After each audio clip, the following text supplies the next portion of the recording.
Hello and welcome back to Planet 40k, the channel that reviews units from the 40k universe. Today is another Necron unit and it's going to be yet another iconic model within the Codex, the Monolith. So Games Workshop had this model rebuilt this year and it looks stunning to say the least. It's a mammoth of an object and it comes in the Lords of War battlefield role, which unfortunately will cost you 3 command points to bring using the super heavy auxiliary detachment, which is a shame as this has put a lot of players off from using it. The Monolith will cost you 19 power level or 360 points. So a similar amount of points cost to the named Catan shards. They do fit nicely into any dynasty, they are a vehicle and have the Titanic keyword. Stat wise, they are movement 8-inch, weapon skill 6+, ballistic skill 3+, strength 8, toughness 8, wounds 24, attack 6, leadership 10 and a 2+ save. So that weapon skill 6+ isn't going to make any effect whatsoever. You'll see later in the video why. Now that's the stat line when they've got 13 wounds or more remaining. When they go down to between 7 and 12 wounds, they go down to a movement of 6-inch, a ballistic skill of 4+, and the attacks go down to D6. And then when they go down to 6 wounds or less,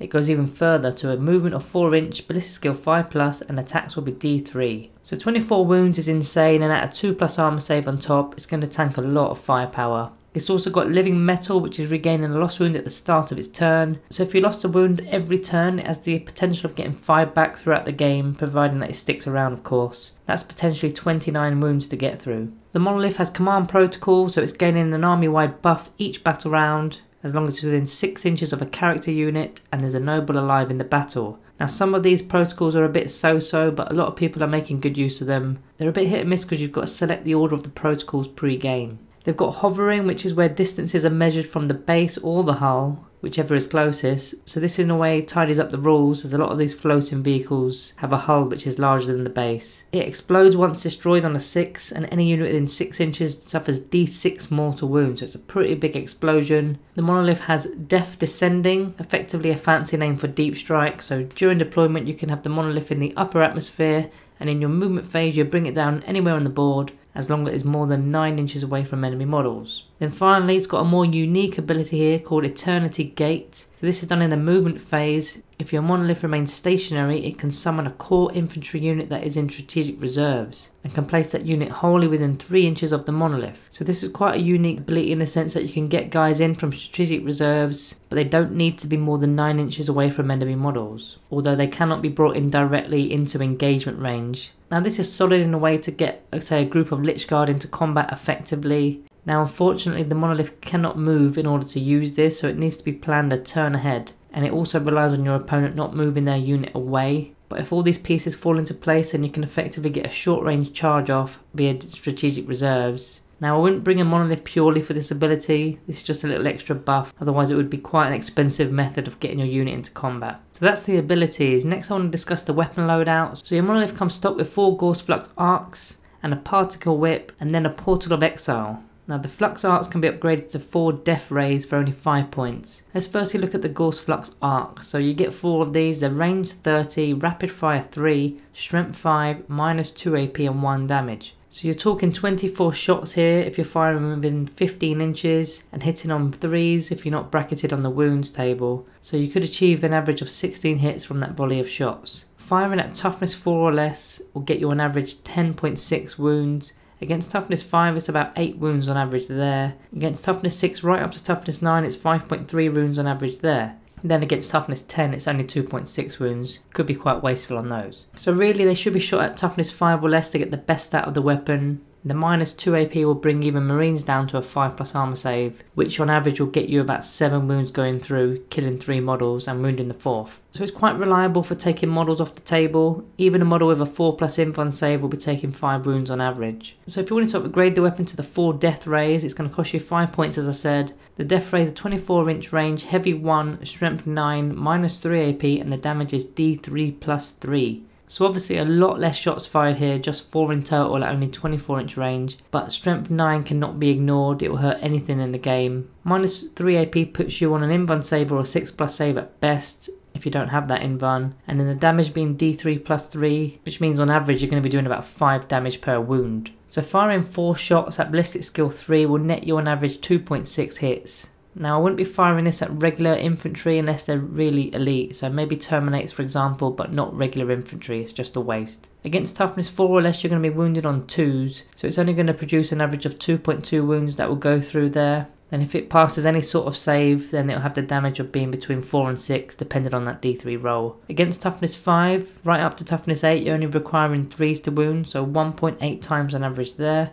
Then toughness 9 it's going to be 1.3 times. So the weapon needs to either be firing at vehicles and monsters, but it can also be quite effective against heavy elite units. So as I mentioned, Terminators with 3 wounds, Thunderwolf Cavalry, Bikers. Now you may waste a few damage while firing at those elite units, as they're normally around 3 wounds a model, and you're averaging, like I said, 5 damage. But if you want to reliably get them off the board, then it is a good option, as some of those units are toughness 4, so you're going to be only wounding them on 2s. I'd personally fire at other vehicles as the damage is so reliable, and you might get lucky by getting a few dice through. Also, most vehicles don't have an invuln save, so it's going to be going straight through armor or leaving them on a 6+ armor save. So that's 2 out of the 4 weapons done. The next is the Particle Whip. This is a 36-inch range heavy D6, strength 12, -3 AP and 3 damage with the blast keyword. So you've got one of these and only one, but it's D6 shots. Strength 12 is outrageous, and -3 AP again puts models on a poor save or an invuln. A flat 3 damage is also very strong, but the 36-inch range is golden. It's a solid range for covering a lot of the board. Now the blast keyword is a bit of a weird one, as I'm not going to be firing this into infantry units. But at the same time, if you really wanted a 10-man Death Star unit such as Terminators dealt with, it may aid you with this. So I'm firing this at the biggest threats in my opponent's army list, so heavy vehicles, knights, monsters. If you do get lucky on the D6 roll, it could work wonders. That's the main roll here, so I would be tempted on a command reroll if you rolled a 1 or a 2 for the D6. The last weapon here is a melee weapon, which is the Portal of Exile. Now this was previously just an ability which sucks units into oblivion, but now it's classed as a melee weapon. So it's strength user, which is strength 8, -3 AP and damage 3, and each time an attack is made with this weapon, the attack automatically hits. So you're auto hitting anything with this thing, and it's got 6 attacks base, that's mental. So strength 8 is going to be hurting anything. Toughness 4 or less, you're going to be wounded on 2s, so you should be getting 5 wounds on average going through armor saves, or it'll put them on a 6+ save, but I'd really expect at least 4 wounds not to be saved there. Toughness 5, 6 and 7 you need 3s to wound, so on average 4 of those will go through. So again, I'd want 4 not to be saved. They might get lucky and roll 1 6+ save, getting you only 3 through. Toughness 8 is 4s, so only 3 on average will be going through there. There's half a chance of them rolling a single 6+ save if they've got that, so maybe 2 or 3 are going to go through there. So this weapon is kind of good against all types of units really. It's clearing infantry, it's killing elite units, and it's putting a lot of damage on the bigger toughness 8 models. The only real struggle it'll have in combat is possibly knights, as both models have a huge amount of wounds, but the monolith hasn't got an invuln save. So that's the only close combat fight to avoid there, is the other titanic units. So let's look into some Codex synergy then. Starting with the Dynasty codes, the Methodic code adds 3+ to your range attacks. So those Death Rays in particular might need help with their range. The code also has a -1 AP modifier if you're shooting at half range or less. So that 6+ save that they keep getting, it probably will wipe that away, so not bad. The Stratagem is Talent for Annihilation for 1 CP, which makes any wound rolls of a 6 inflict a mortal wound on top of the damage to a max of 3 per phase. Not bad as well. The Nefric Dynasty gets a 6+ invuln save, so you'd probably think at a glance that it's quite handy for a model with 24 wounds to chew through, but the regular armor save of a monolith is 2+, so even if you're targeted by a -4 AP weapon, you're still getting that 6+ armor save. So really the code only helps with the advanced roll, where you're going to be advancing an auto 6, but then you're foregoing your shooting on a 360 point model. So for me, the Nefric Dynasty is a no-go. The Novak code gives you a +1 to your charge and an extra -1 AP when you do so, again removing those 6+ saves from your very reliable Portal of Exile that auto hit. The Noteworthy Stratagem Blood Rights gives you an additional attack in melee, so it's quite nice, especially when you're auto hitting with that melee weapon. The Nihilak code gives you objective secured, which is pretty good, especially with the monolith being on 24 wounds. If you put him in the centre of the board, it's going to be pretty hard to shift him. And also if you're in your own deployment on an objective, you're going to turn -1 AP weapons into 0 AP weapons when you're targeted for a ranged attack. The Zwar Dynasty gives you a 5+ Feel No Pain roll against mortal wounds, so again, if you're in the centre of the board, it might help because you're probably going to get targeted by smite quite often due to the large footprint of the monolith. So often you're going to be the closest enemy unit to your opponent.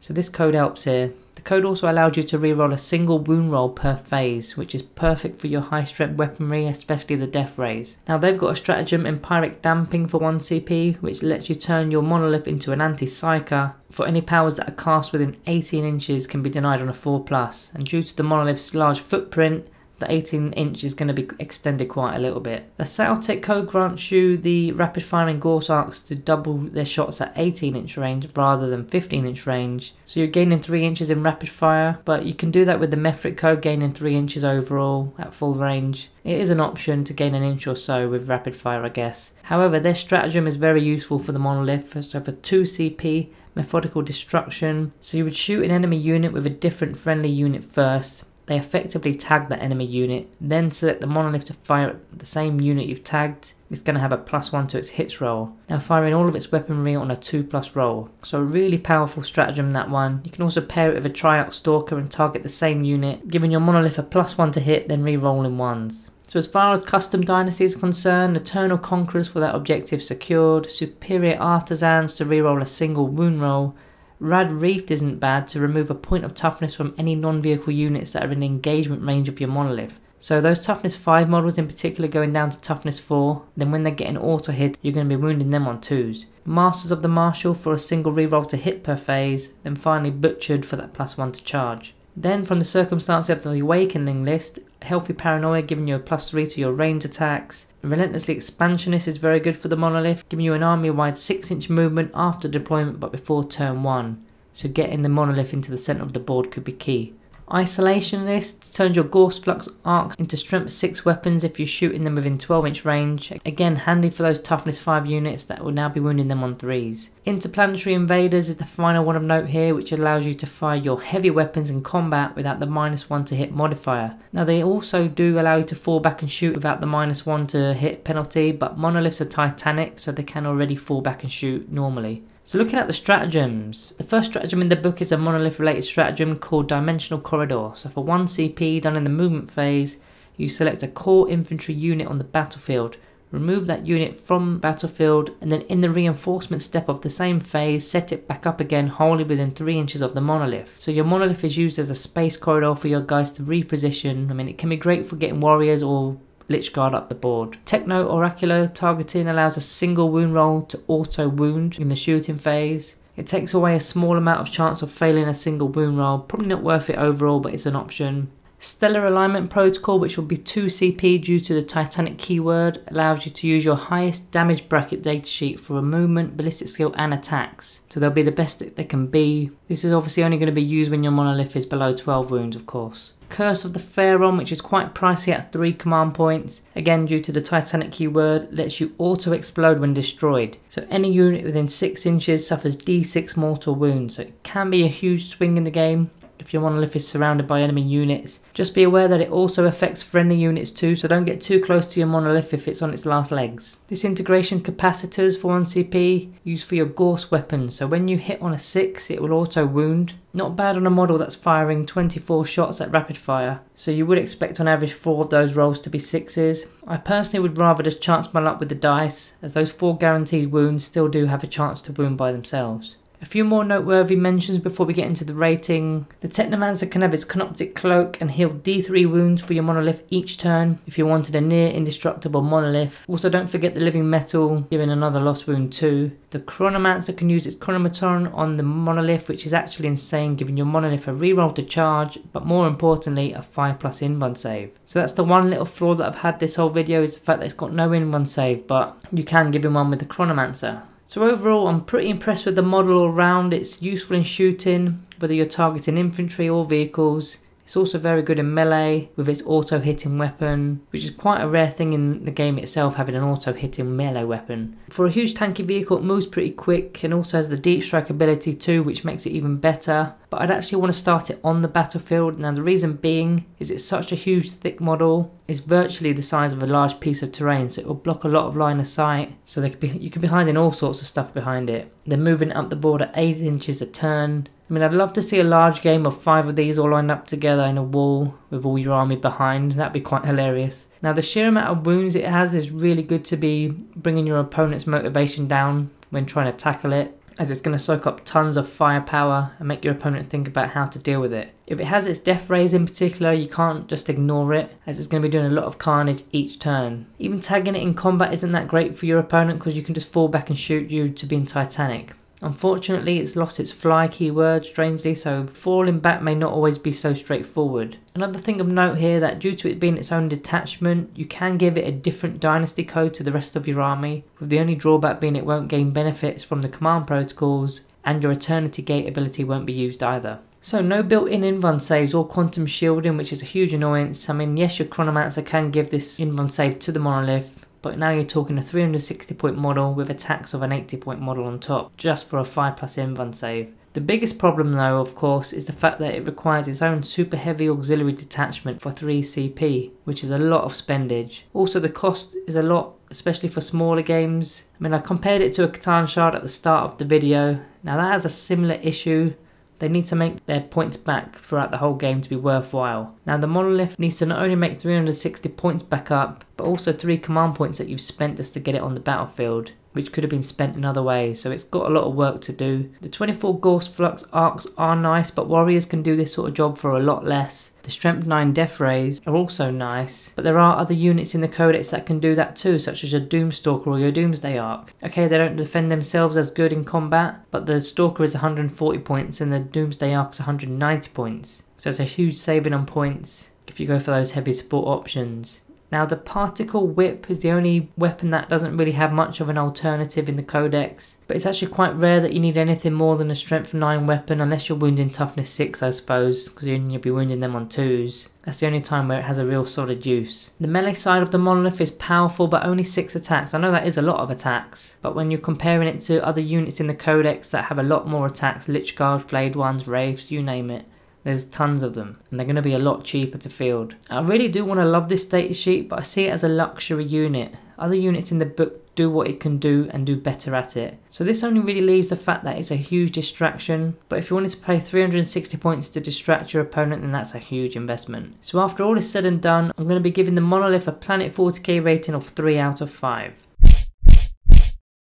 Now it probably deserves a little bit more, but in this edition in particular it's an objective heavy game and you need units on the board to hold objectives. So sinking 360 points into a single unit that can only hold 1 at best just doesn't sit well with me. Now if you're playing a huge game then it's totally fine, but then that's why I've called it a luxury unit. You need bodies on the battlefield. So now roughly for the same sort of points you can get 2 Doomstalkers and a squad of 5 Scarabs. Now that doesn't seem anywhere near as scary, but for the amount of points that you're going to be making in the game, those 3 units alone is going to be a lot more than the Monolith can ever do. If this was 8th edition, then I'd love to select the Monolith, especially for a kill points kind of game, but we're not in 8th edition. So guys, that's what I think. Let me know what you think below. Also, do you think he's too expensive in terms of points? And in terms of money, I mean in the UK is £105, which converts to roughly 140 US dollars. Also guys, remember to subscribe below. Just a little note that we're going to be looking at relaunching our Patreon at the start of the year, so keep your eyes peeled for that in a week or so. Now it is still live now, but we wanted to give it better value in all the tiers. Remember to like the video on the way out. Thank you all for watching and I'll see you in the next one.